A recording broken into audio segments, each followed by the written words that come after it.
This computer.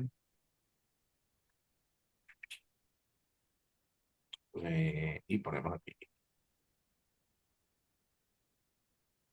Bienvenidos a este tercer episodio de la segunda temporada de Datos Sueltos, el podcast de Data Analytics, donde exploramos cómo los datos, la educación y las decisiones globales afectan nuestra vida, nuestras ideas y, por supuesto, nuestras libertades.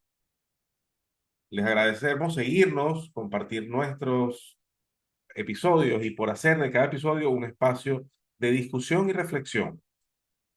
Hoy, como siempre, me acompaña Vicky Martínez en la producción y vamos a tocar un tema bien interesante que no habíamos hablado en este podcast, acerca de la educación en tiempos de inteligencia artificial, ya que está bastante de moda la inteligencia artificial como concepto, tanto en medios como en redes sociales.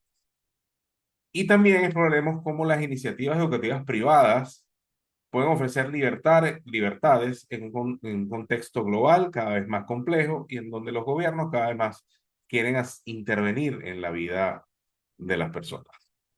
Para tratar este tema con toda su profundidad, invitamos a mi buen amigo Antonio Cánova. Le vamos a dar acceso. Aquí está Qué, Antonio. Hola Antonio, qué, ¿cómo qué, estás? qué gusto, qué honor estar acá en Datos Sueltos, Osmel. Te agradezco mucho, saludo a Vicky y bueno, y a todos los que nos escuchen. Yo estoy contentísimo de conversar contigo, en especial sobre este tema. Qué bueno, qué bueno.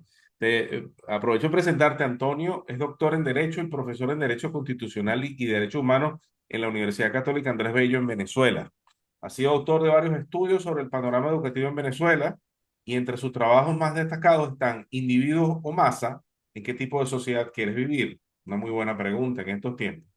Y los estudios de si está brotando un orden espontáneo educativo en Venezuela. Con su experiencia, Antonio tiene una visión única sobre la educación en un contexto de cambios profundos. Y el tema de hoy que quiero tocar contigo es precisamente cómo la tecnología y cómo la inteligencia artificial puede redefinir la manera de que aprendemos y de qué manera podemos encontrar en la libertad educativa un camino alternativo a la rigidez del sistema tradicional.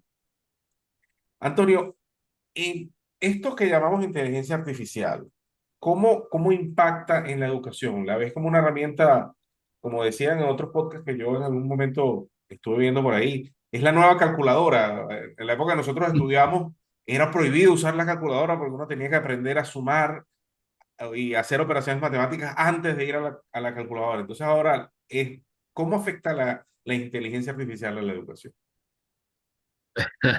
Mira, yo diría que de manera absoluta y maravillosa, espectacular. Cambia, ¡paf! Destruye, transforma todo lo que habíamos venido entendiendo como proceso de aprendizaje y por lo tanto de educación, porque eh, todos y cada uno tenemos acceso a los temas que más nos interesen, con los cuales podemos, imagínate, avanzar en nuestras curiosidades y en ese proceso de aprendizaje de una manera impensable en generaciones anteriores. Además, cuando uno habla de inteligencia artificial, está hablando de muchas cosas. Hay aplicaciones, o el uso de toda esta tecnología permite no solamente hacer chat con lenguaje que pueda comunicarse, sino además que tenga tanta información, pero también hay otra forma, o sea, hay otros usos para entender mejor, para tener análisis más rápido, para complejizar los problemas. Es decir, eh, y todo eso maravilloso, ese mundo que hay, que se nos abre, disponible para todos. O sea, yo creo que es una herramienta, o sea, el que le tenga miedo a esto, bueno, había gente que le tenía miedo a las calculadoras, tú lo dices, también otros a los carros, a los vehículos y y así, es inevitable. Son épocas de cambio Todo cambio, obviamente que siempre tiene retos, desafíos, pero al final, si la gente lo usa y le saca provecho a esto, obviamente que se va a generalizar como ya está ocurriendo y va a ser para mejor. Y mejor es más progreso, más abundancia y también más libertad, porque por más que se intenten utilizar estas herramientas para coartar la libertad, realmente lo que hay aquí es, bueno, un poder descentralizado e indetenible. Así que yo soy muy optimista en ese sentido y sí, creo que la inteligencia artificial va a cambiar totalmente el panorama educativo, va a convertirlo en aprendizaje. Yo soy también algo optimista en eso, pero yo creo que tengo un pero ahí y quería ver tu opinión. Porque yo como profesor universitario también, que soy desde hace algunos años, me he encontrado con estudiantes que, bueno, hoy también están usando la inteligencia artificial. Muchas veces me da mucha risa que los estudiantes jóvenes creen que uno, como uno es mayor, uno no usa o no sabe identificar cuando hacen mal uso de la inteligencia artificial para copiarse o para hacer trabajos sin mayor opinión. Pero entonces ahí es mi preocupación al respecto del uso, más que de la propia herramienta. Es cómo asegurarnos que los estudiantes no pierdan eso que llaman ahora, que está muy de moda, el pensamiento crítico. Y, por ejemplo, yo desde hace muchos años en mis clases intento usar este método que se llama método socrático para obligar a los estudiantes a pensar, no solo a memorizar, porque nosotros que venimos de un método educativo en donde la estrategia para aprobar era memorizar lo que el profesor te decía, eh, ya con la inteligencia artificial no tienes que memorizar, tienes toda la información disponible. Eso está muy bien, pero ¿cómo hacemos que el uso de esta herramienta o intentar guiar a los estudiantes para que al usar esta herramienta no inhiban ni su creatividad ni su pensamiento crítico? Mira, yo creo que es una duda, pregunta legítima, primero, que debemos formularnos, pero que también debemos ver cómo qué ha ido ocurriendo con esto y cómo puede superarse, sortearse ese reto, ese desafío, que se utilice estas herramientas no para incrementar, aumentar el conocimiento, la capacidad de las personas de manejar conocimiento y bueno, y en ese sentido avanzar, sino más bien como refugio para la mediocridad, para la flojera al final. Es un desafío que está ahí y es una pregunta que debemos hacernos. Ahora, yo creo que lo que yo estoy viendo que permite dar una respuesta a eso, los hechos, eh, por un lado, y además reflexionando sobre eso también como profesor, eh, yo te diría que lo que está pasando y lo que va a pasar, creo yo, es lo siguiente. Fíjate, si nosotros utilizamos esta herramienta de la inteligencia artificial, de la misma forma que ocurrió cuando apareció los buscadores, Google, eh, o la calculadora. Si lo utilizamos en el concepto tradicional de la escuela y de la forma como se da hasta ahora, se viene dando de manera generalizada la educación. Este instrumento no sería, lo más seguro es que sea mal explotado, como estás diciendo, y no generaría los beneficios que produciría en otro esquema, en una forma distinta en que ocurre el proceso de aprendizaje. Eh, Te lo planteo así. En una escuela tradicional, que por lo demás el origen, y vamos a hablar aquí de niños y jóvenes, el origen de esto de esta masificación de la educación, como la entendemos ahorita, eh, es más o menos, luego la Revolución Francesa lo implementa de alguna forma tímidamente Bonaparte, pero realmente son los prusianos los que llevan adelante este modelo centralizado, estatizado de educación. Exacto. Entonces es meter a unas 40 personas, que es más o menos el número de un batallón del ejército, en un salón, personas iguales, del mismo año, de la misma edad, eh, a darles una serie de contenidos que deben memorizar.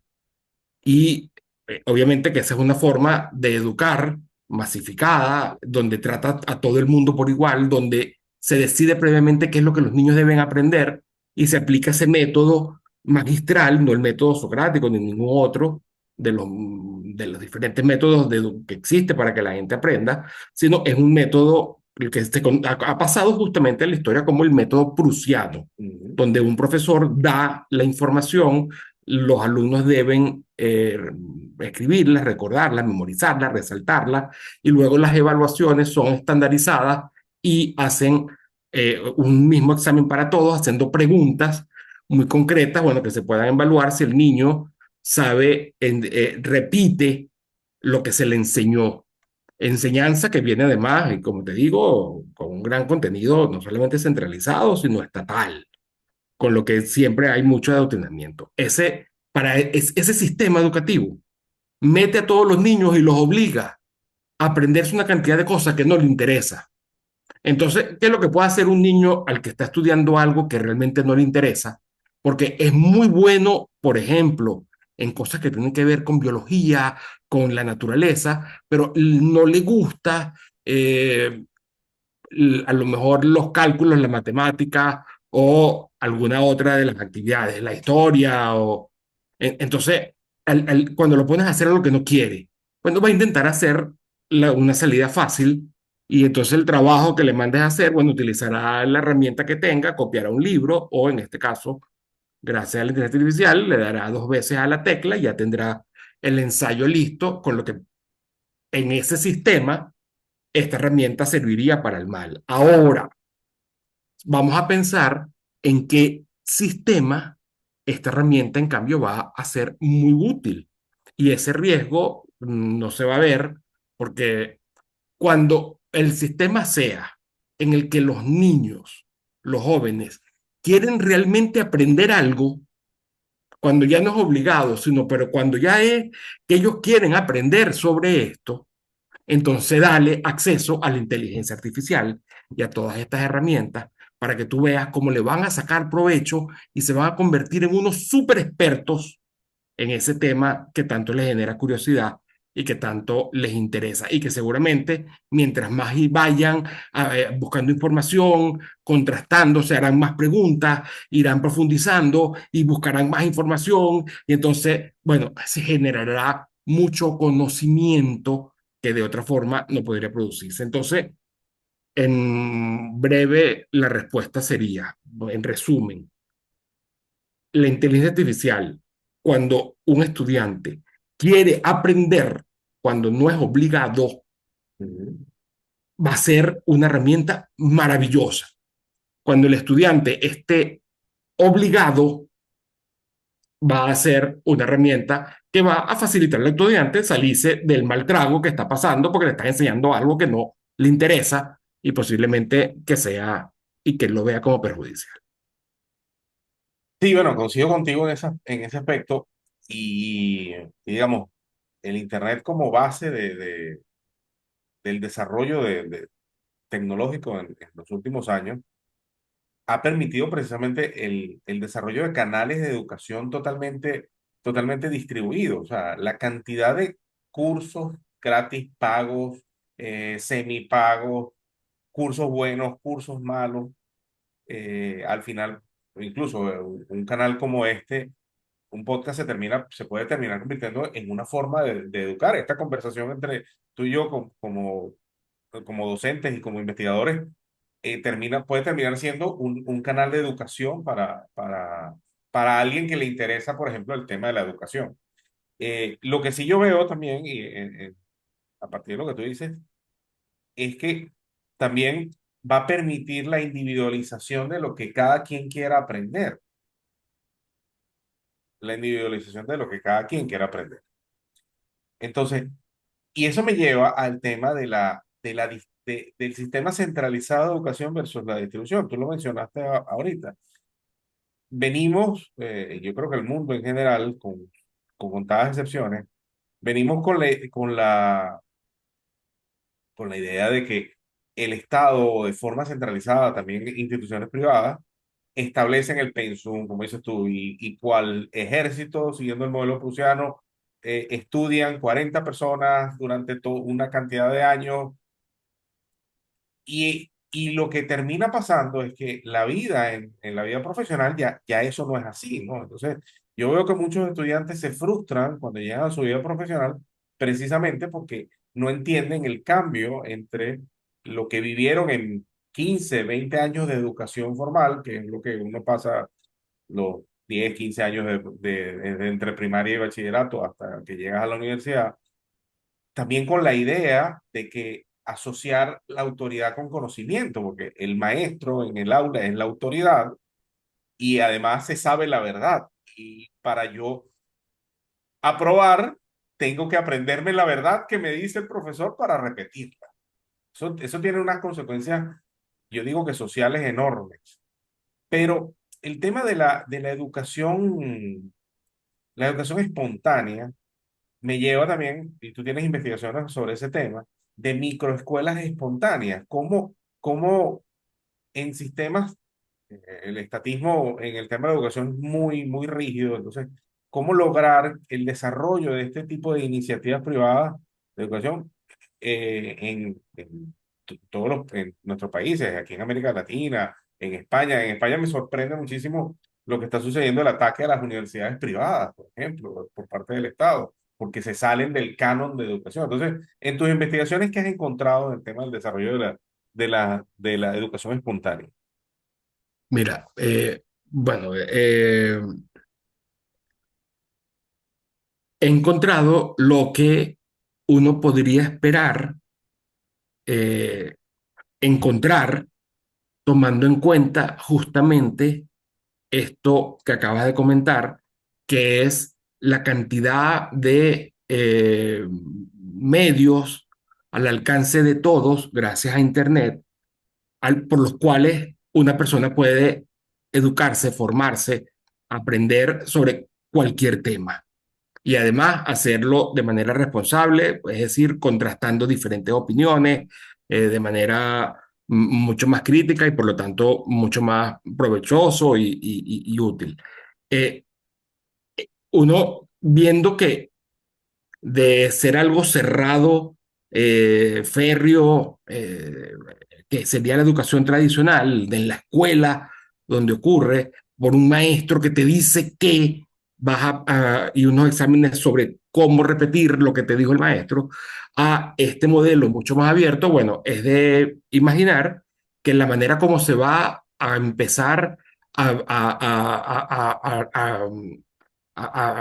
a expresar los procesos de aprendizaje en la educación sea también de una manera descentralizada, de una manera eh, eh, más abierta, más individualizada, más voluntaria, más escogida y dirigida por cada uno. O sea, y eso está ocurriendo en todo el mundo, en todo el mundo en general, en todos los países, el sistema educativo en la actualidad sigue esta idea que, como te dije, empezó en Prusia y se ha ido extendiendo, llegando por un motivo u otro a prácticamente todo el mundo. En Latinoamérica todos los países son así, centralizados, un ministerio de educación que es el que controla Ujú. absolutamente contenidos, métodos y quienes pueden proveer. De hecho, las escuelas privadas terminan siendo, son como concesionarios del Estado, Exacto. porque no son libres ni para tener un currículum aparte, ni para ensayar. Tienen que hacer hasta el mismo día los exámenes y de la misma forma, exámenes estandarizados. Incluso la locura de países como el nuestro, como Venezuela, en donde a las escuelas privadas hasta el mismo uniforme tienen que usar el Total, o uniforme sea, que decida el Estado. O sea, yo cuando entendí aquello no me son, parecía una eso locura. no es, eso no son privadas, esas son Exacto. concesionarias, están realizando, de hecho lo dice así la legislación, que son colaboradores del Estado en la misión que es del Estado, que es educar, es decir, tener el control de la cabecita de todos los niños en Venezuela. ¡Wow! Miren, obviamente que ese modelo frente a esta forma, como está ahorita el conocimiento de difundido, esparcido, dividido por toda, nada más y nada menos que ese mundo virtual del cual somos parte, bueno, trae como consecuencia que se observe también una división, una aparición de nuevos prestadores del servicio o nuevas fuentes de donde las personas absorben información y por lo tanto aprenden. Eso es normal que ocurra y lo que está ocurriendo en todos los aspectos, en todos los países, en especial en los países más pobres, también está ocurriendo en Venezuela. Nosotros, esta investigación de la que tú hablas, la hicimos en el 2021 para ver si había una educación alternativa frente a, bueno, lo ineficiente y este aspecto centralizado, masificado del sistema educativo venezolano. Y si nos conseguimos en Petare, que fue donde hicimos la primera investigación en el 2021, que el 39% de los niños que vivían y que estudiaban en Petare acudían además a unos centros de pedagógicos, casas de tareas dirigidas, le dicen algunos, centros de aprendizaje informales, privados, pagos, en Petare, casi el 40% de los niños. Entonces, y eso en otros países se ha visto que existe y que va alrededor del 60-70% de los niños. En la India, hay millones de niños que se educan así. E incluso uno ve como en otros lugares, y concretamente en los Estados Unidos, es increíble lo que está pasando. En los Estados Unidos el sistema educativo está dividiéndose y cayéndose en pedacitos. Y en buena medida es por estas alternativas que están surgiendo en Estados Unidos ya son legales, formalizadas, que permiten a las personas educarse por sí mismos o educarse en lugares muy específicos, como podrían ser estas microescuelas que están brotando por todos lados. Entonces, en Venezuela investigamos, en Petare existía. Y no fuimos a investigar si existe en Petare y existe en todos lados, porque los que han analizado este fenómeno a nivel mundial dice que es ubicuo, está en todos lados, que también es escalable, que puede crecer mucho más y mientras mejores condiciones haya más crece. Fuimos a otra ciudad, nos fuimos 230 kilómetros de Petare hacia el centro y en Carabobo, en las montañas. Escogimos una ciudad, Montalbán de Carabobo, Ujú. y allí analizamos también qué es lo que estaba ocurriendo, cómo se iban educando los niños de ese lugar empobrecido de manera, bueno, cruel. Y lo que conseguimos fue eso, muchas microescuelas, muchos centros pedagógicos, muchas casas de tareas dirigidas, donde cuando metemos la lupa, vemos que los niños ahí es que están aprendiendo y que los niños ahí justamente quieren ir porque se sienten bien y que esos son los lugares de encuentro y de verdadero crecimiento, tanto en conocimientos como en contacto social con otros niños, que entonces ya no son todos de la misma edad, sino que son de diferentes edades, conviven entre ellos, comparten, son grupos pequeños. La directora, la maestra, la docente suele ser algo más que una mera docente y se involucra en la vida de los niños. Los niños van y vuelven a ir al año siguiente con los que son como unas tutoras. La mayoría, bueno, el 90 y tanto% de las investigaciones que hemos hecho son mujeres. Entonces, este fenómeno está allí y está en todo el mundo. Y es una forma de expresión, de manifestación de este cambio mayor que él que estuvo está comentando, donde entra todo el Internet, la inteligencia artificial y toda, bueno, esos plataformas, canales de conocimiento, de difusión del conocimiento, este podcast maravilloso Claro. que tienes Ujú. tú, bueno, que hace que haga ver vetusto, desfasado el sistema educativo formal masificado, estandarizado, inútil, que si no es porque fuese, es obligatorio, la gente no iría para allá, si no es porque tiene el monopolio de la titulación, de los títulos, de la certificación. Nadie, ninguna mamá llevaría a su hijo teniendo otras alternativas. Así que eso fue lo que conseguimos y es algo que está en crecimiento y es algo que eh, va escalando y generalizándose y y ganando apoyo. En los Estados Unidos se ha visto, ya prácticamente el 80% de los padres está de acuerdo con mecanismos, sistemas de libertad educativa. El libro educativo. Es decir, ya es una idea que ya está, eh, eh, o sea, ya se está convirtiendo cada día más en la idea principal cuando se hable de educación. Así que ese cambio está allí y el que no lo vea se Sí, se queda queda atrás. atrás Yo me imagino que una de tus fuentes de donde sustentaste tus investigaciones fue James Tully, del famoso libro aquel de The Beautiful Tree, el bello árbol. Y yo cuando leí aquel libro y entendí, o sea, el tema de la libertad educativa, eh, después tuve la suerte de estudiar mi programa doctoral con Juan Carlos Kachanowski, fallecido Juan Carlos Kachanowski. Y Juan Carlos, una de las cosas que hizo cuando nadie daba clases virtuales fue precisamente iniciar una idea de programas de formación virtuales con titulación. Y una de las cosas que él contaba, la anécdota cuando él empezó con el programa, era que cuando él fue a Suiza a hacer el convenio con la Universidad en Suiza para la expedición de los títulos, porque como dices tú, lamentablemente vivimos en un mundo en donde el Estado de alguna manera se abrogó de que las universidades son las únicas que pueden dar títulos, eh, cosa que está cambiando, que afortunadamente está cambiando para bien. Eh, por ejemplo, cuando él empezó a hacer el convenio, incluso con universidades en Argentina, él estaba en Argentina, entre Suiza, y en Argentina no entendía que en Suiza no había un ministerio de educación que avalara, por ejemplo, aquello. Eh, Cosa que en América Latina es impensable. En América Latina es impensable que no haya un ministerio de educación. Llegamos a la locura también de Ministerio de Educación, Cultura y Deporte, o sea, cultura y recreación, porque hay países en donde se llama recreación, así, o sí, sea, sí. el Estado es capaz hasta de delimitar cómo te vas a recrear. O sea, el Estado tiene que planificar cómo te vas a recrear. Y después que yo empecé a leer a Tool y entender esto, empecé también a ver el tema del homeschooling. Yo no lo entendía, y no lo entendía porque nosotros venimos de un sistema en donde el Estado controla todo.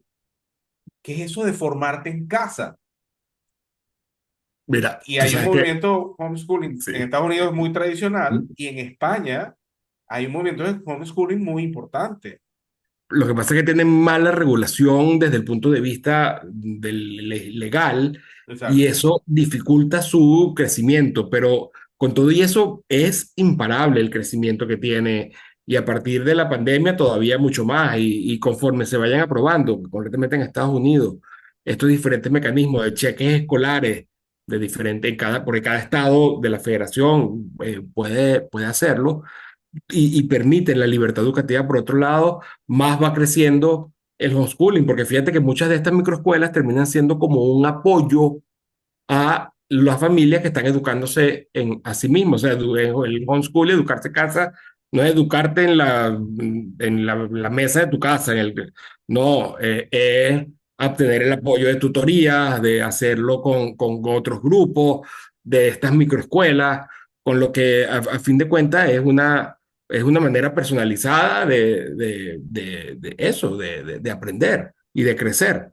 Fíjate, obviamente que el libro, las investigaciones del profesor James Tully fue fundamental en todas estas investigaciones que yo he llegado adelante. De hecho, la pregunta, luego de leer el libro, que me hacían todos mis amigos, mis compañeros, mi esposa, ¿y eso estará ocurriendo en Venezuela? Y yo decía, yo estoy seguro que sí.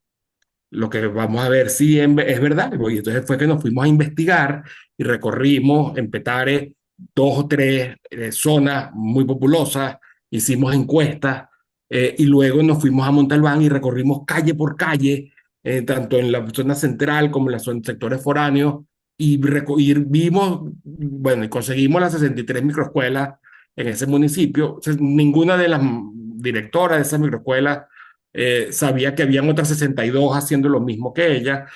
Más o menos todas funcionan con el mismo sistema, tanto en Montalbán como en Petare, y nunca se pusieron de acuerdo, con lo que consiguió Tuli en países africanos, en la India, en la India. está ocurriendo también en Venezuela, y yo lo veo, esta aparición, brote espontáneo de microescuelas, espontáneo porque no es previsto ni planificado por nadie.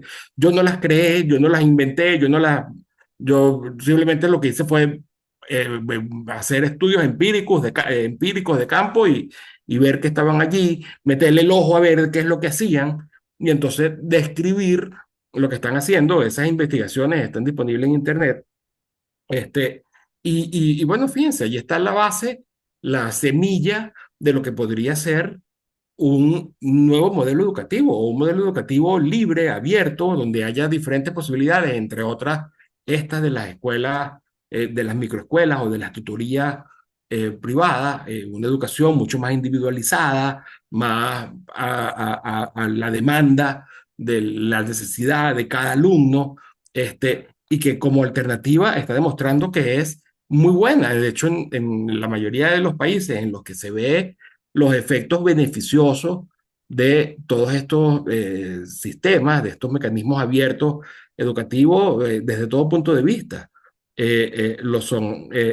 Con lo que sí, el profesor Gistuli, de hecho yo he conversado con él en varias ocasiones, él está de lo más interesado en ver lo que ocurre en Venezuela y en Latinoamérica como tal. Y bueno, es un sistema libre que está allí, eh, que ha brotado solo y que está allí porque los padres, las madres, en especial las madres y las abuelitas, Osmel, las abuelitas que quieren lo mejor para sus nietos, son las que buscan estas alternativas para que sus niños se terminen de formar, y más cuando los ven que están aprendiendo y que están interesados y que son más Exacto. curiosos y que están contentos y que quieren ir. Los niños normalmente inventan que se enferman para no ir para la Para escuela, no ir a la pero escuela. para estas escuelitas van felices, más bien esperando que sea la hora, para hacer, llueve, trueno, relampaguee para ir a veces con su maestra, con sus amiguitos, porque están habiendo cosas que el niño sí que cree y bueno, le interesa. Entonces, sí, de hecho, todo el proyecto de la investigación, que también tiene que ver con observar, describir, difundir y también fomentar, potenciar para que sean las mejores microescuelas modelo, cada uno de estos espacios, de estos centros pedagógicos, eh, lo hemos llamado el bello árbol, porque, bueno, la metáfora es muy linda, ¿no? Y ni siquiera es del profesor Tully, es de Gandhi. Es un árbol que tiene sus raíces por todo el país, que nació espontáneamente y que, bueno, al crecer, eh, su fruto es nada más y nada menos que una educación de calidad y a medida de cada niño. Así que El Bello Árbol, sí, es un libro que yo recomiendo leerlo. De hecho, yo en mis clases siempre eh, lo doy como manual de economía, pero a la vez de public choice, de elección pública, pero a la vez de burocracia, porque es una explicación de por qué los sistemas centralizados no funcionan y burocráticos menos, con lo que es un trabajo maravilloso. Yo se lo recomiendo a todos el libro del Bello Árbol y bueno, y todo lo que hay allí, Qué bueno. lo que dice esta revolución, esta transformación. de la manera de educarse en el mundo. Ok. Mira, y finalmente, hemos hablado del tema de la centralización y tú y yo creo que tenemos la misma visión de que lo peligroso, quizás no peligroso, pero lo ineficiente que son estos sistemas educativos centralizados, del cual nosotros venimos, o sea, nos formamos en él, pero bueno, logramos desarrollar un análisis crítico de las limitaciones que tenía.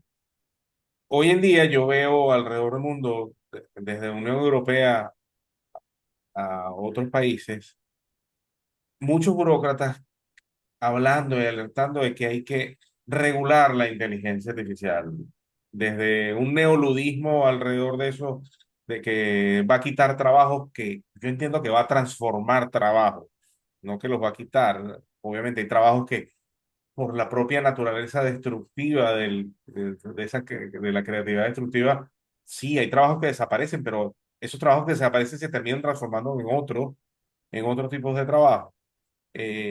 No, no llego a la locura optimista como he escuchado en otros podcasts por ahí de que no vamos a ni siquiera a tener que trabajar, que todo lo va a hacer la inteligencia artificial. Tampoco creo eso. Pero escuchando esto a los gobiernos establecer planes de inteligencia artificial, y te pregunto, para cerrar, para ir cerrando, ¿qué no deberían hacer los gobiernos para meterse en esto de la inteligencia artificial en la enseñanza y el aprendizaje? Más bien, ¿qué no deberían hacer? ¿O dónde Bueno, deberíamos estar nosotros como ciudadanos pendientes para que, mira, no te metas aquí? eh, eh, bueno, te voy a responder, nada, no deberían hacer nada. O Exacto. sea, que no hagan nada, que dejen que la gente misma sabe lo que es mejor para ellos, para sus hijos, que la gente sabe cómo crear la escuelita, y en especial los maestros, saben cómo crear su escuelita mejor que la impuesta, o sea, que le permita darle creatividad, que le dé justamente más bien confianza, estímulo, seguridad, para que cada quien pueda emprender en educación y para que cada quien pueda decidir en educación. Yo creo que lo que podría hacer para empujar esto más, además de cohibirse, eliminando todo resto de centralización, es decir, eliminando Censum, Pensum, programas, obligaciones, contenidos, requisitos para crear escuelas, eliminando todo eso, lo que podría ser, en lo que podría ser útil es dedicando algo de recursos como cheques escolares, cheques escolares universales, que es la mejor manera de garantizar que todas las personas, incluso los más pobres, tengan acceso a estos diferentes medios que son muy baratos, muy económicos para educarse. Esos cheques universales es la propuesta que desde los años 50, 1950, hizo Milton Friedman. Y él decía, tan pronto se apruebe en algún estado de la Federación Estadounidense, en cualquier lugar, unos cheques escolares universales, donde el monto que gasta el Estado por el cupo de cada niño en la escuela pública lo asignen o le permitan a las personas, a las familias que lo retiren para ellos darle educación a sus hijos en los centros que ellos quieran, donde haya competencia y libertad de centro. Hacerlo en uno, ya eso se va a extender porque ahí se va a ver toda la creatividad, todas las posibilidades que hay, bueno, con las nuevas tecnologías de mejorar y educar. Y se va a dejar ver lo arcaico, como decía, desfasado, peligroso, que es el sistema centralizado estatal.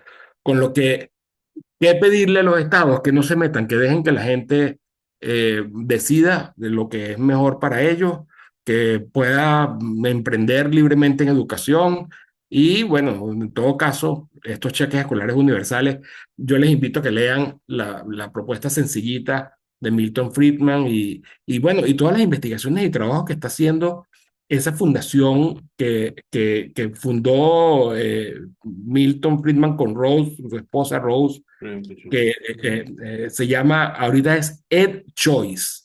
Ah, el Vos lo choice, puedes cierto, buscar, cierto. EdChoice, y ellos hacen además todos los años hacen reportes con investigaciones sobre el efecto en diferentes ámbitos que está generando esta libertad educativa en donde se está implementando, que en varios países, en varios estados dentro de la Federación Estadounidense, ya hay como 13 países que tienen cheques escolares, y el número va aumentando cada vez más, con lo que eh, eh, los estados tienen un papel bastante limitado y en todo caso es para facilitar esa libertad educativa.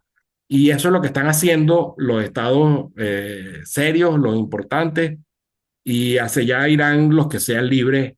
Un Estado que quiera tener a su población condenada, limitada, obediente, empobrecida para poderla manejar y que sea dependiente de los gobiernos, no va a permitir la libertad educativa. Pero un Estado que quiera el florecimiento de sus niños, la mejora, el progreso en libertad, van a ir saliendo de los esquemas centralizados, estatizados de educación hacia sistemas más abiertos, más eh, inclusivos y por lo tanto que hagan uso de toda esta tecnología y de la inteligencia artificial.